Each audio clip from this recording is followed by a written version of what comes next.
10th complete చేసి POLYCET exam రాసి ప్రతి ఒక్కళ్ళు ఈ వీడియో చూడండి. 10th కంప్లీట్ అయిన తర్వాత పాలిటెక్నిక్లో జాయిన్ అవ్వాలంటే పాలిటెక్నిక్కి సంబంధించి డిప్లొమాలో ఏ కోర్సెస్ ఉంటాయి, పాలిటెక్నిక్ కాలేజెస్ అనేవి డిప్లొమాలో నెంబర్ ఆఫ్ కోర్సెస్ని ప్రొవైడ్ చేస్తున్నాయి.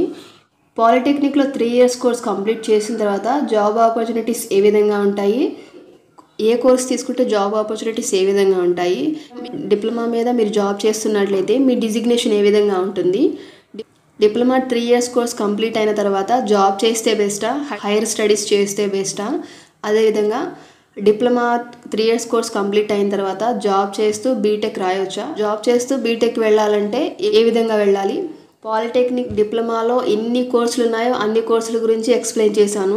ఇంతవరకు ఎవరు ఇన్ని కోర్సుల గురించి ఎక్స్ప్లెయిన్ చేయలేదు. పాలిటెక్నిక్ తర్వాత జాబ్ అంటే ఎటువంటి డిజిగ్నేషన్ ఉంటుంది వంటి కంప్లీట్ డీటెయిల్స్తో ఫుల్ లెంత్ వీడియో అనేది ఛానల్లో ఉంది.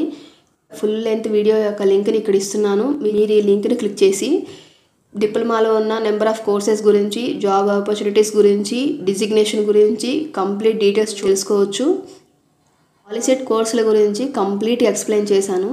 సో డిప్లొమాలో ఏ కోర్స్ తీసుకున్నా 3 years డిప్లొమా కంప్లీట్ చేసే టైంకి ప్రాక్టికల్ అండ్ టెక్నికల్ నాలెడ్జ్ ఉంటుంది కాబట్టి జాబ్ ఆపర్చునిటీస్ కూడా ఎక్కువగానే ఉంటాయి.